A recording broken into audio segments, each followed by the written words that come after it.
Assalamualaikum warahmatullahi wabarakatuh.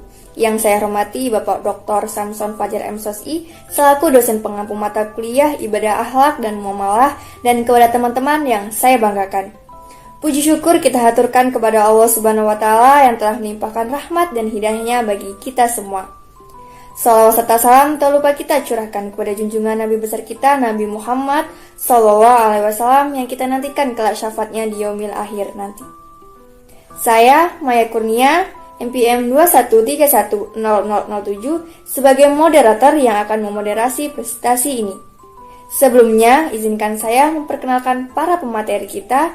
Yang pertama, Fadila Sicilia Mahardika, NPM 21310025. Pemateri kedua, Ajeng Bella Saputri, NPM 21310003. Pemateri ketiga, Vika Rizky, NPM 21310010, dan pemateri terakhir yaitu saya sendiri. Di sini kita akan membahas mengenai sholat. Untuk pemateri pertama, saya persilahkan.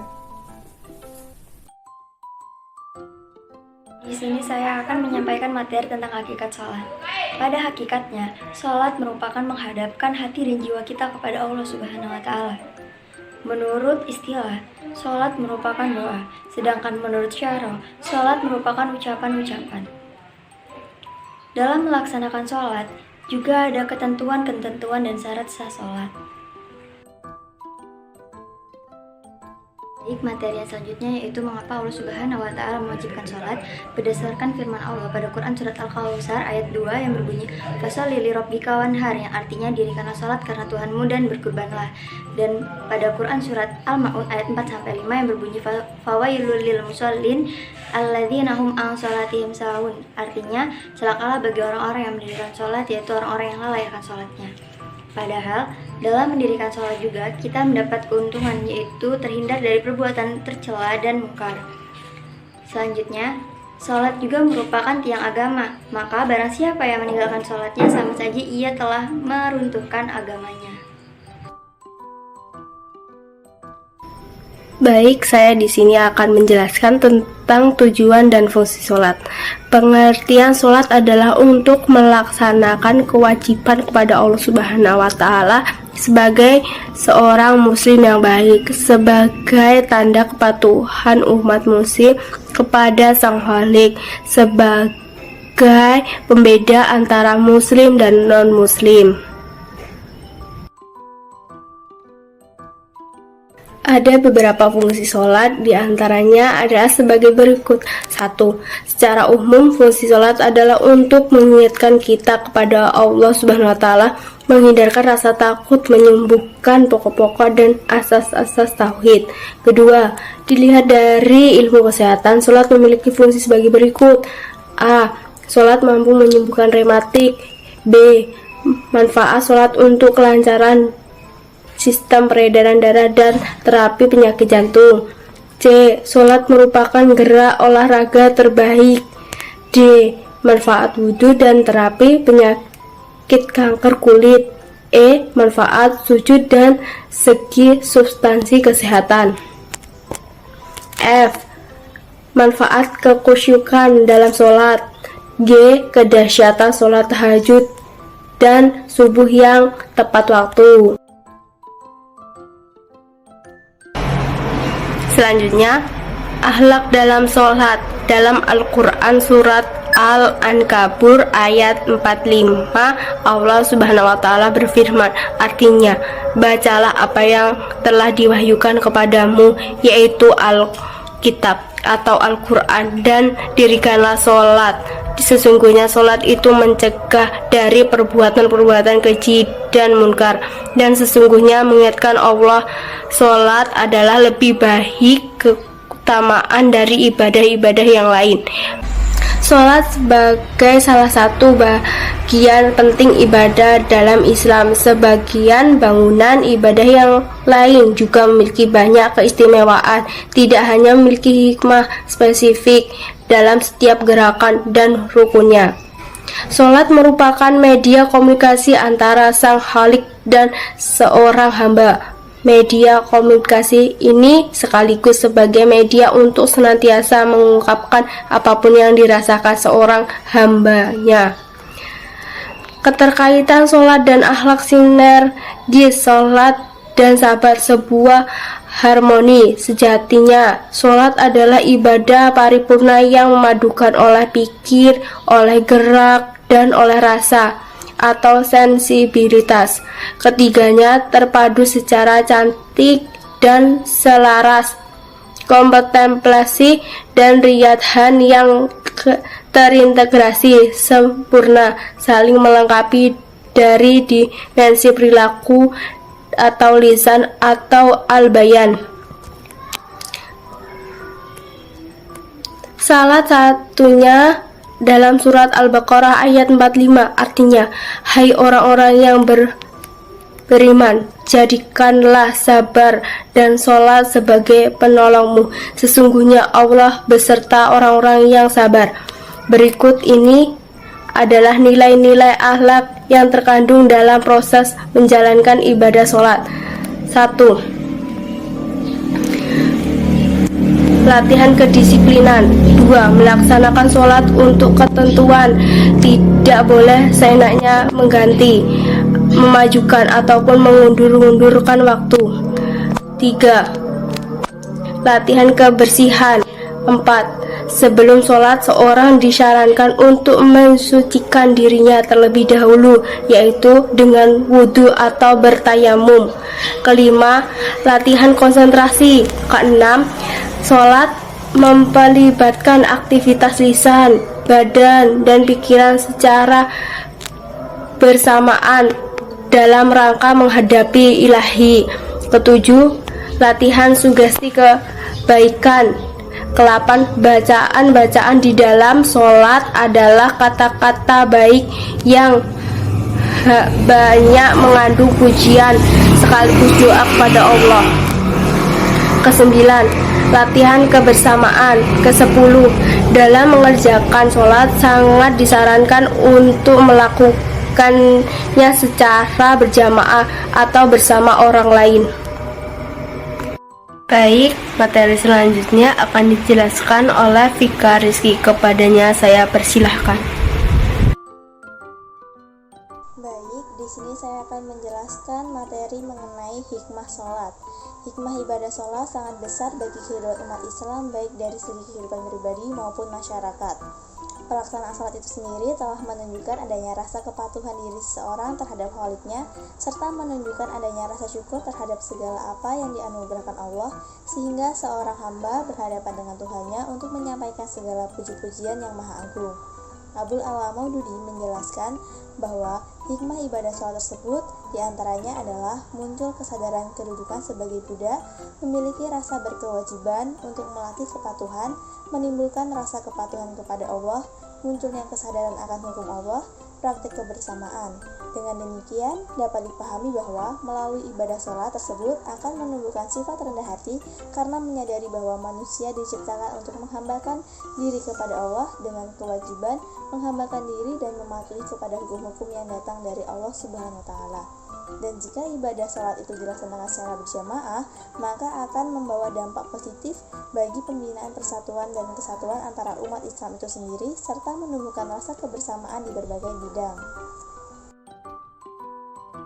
Selanjutnya yaitu makna spiritual sholat. Makna spiritual yang muncul dalam sholat adalah sebagai berikut. Yang pertama, menyelami hakikat sujud. Sujud pertama mengingatkan kita bahwa manusia berasal usul dari tanah.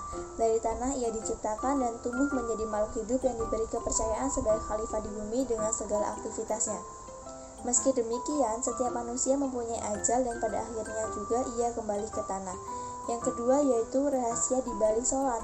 Seseorang yang sholat berarti melakukan hubungan langsung dengan Allah Subhanahu wa Ta'ala.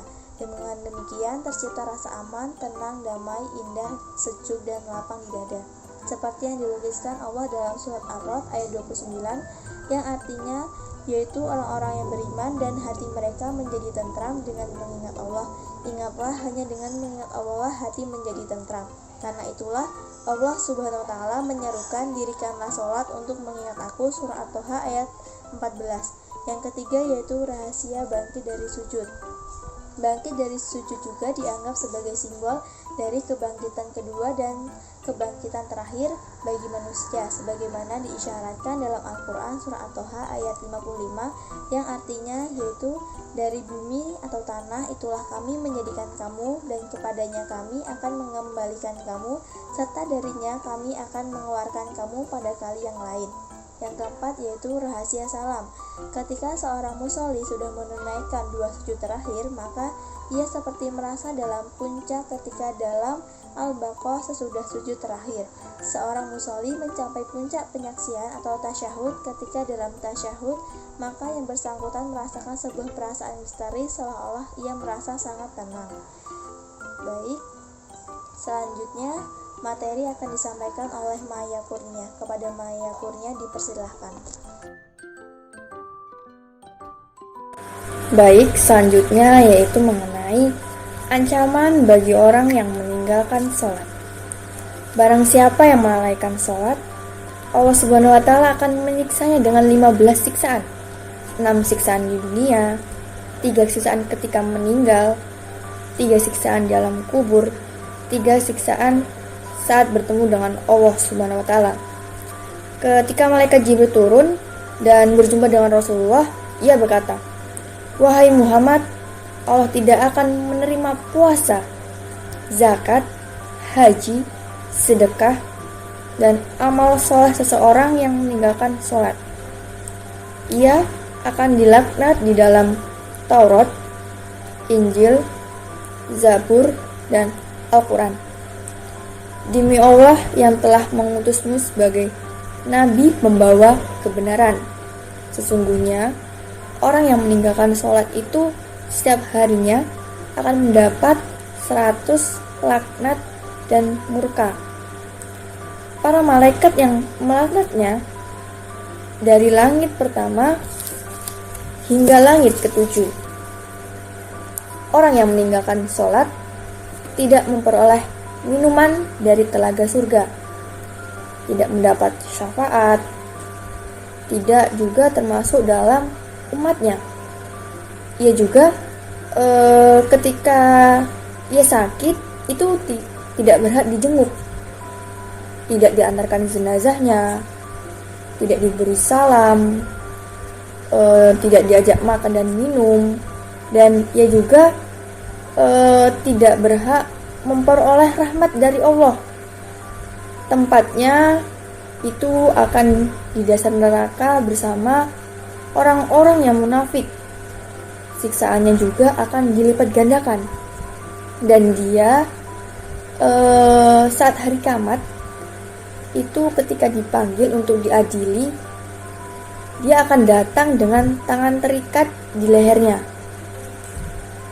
Para malaikat itu akan memukulinya, dan pintu neraka jahanam itu akan dibukakan baginya, dan ia akan meleset bagai anak panah di dalamnya dan terjun dengan kepala terlebih dahulu.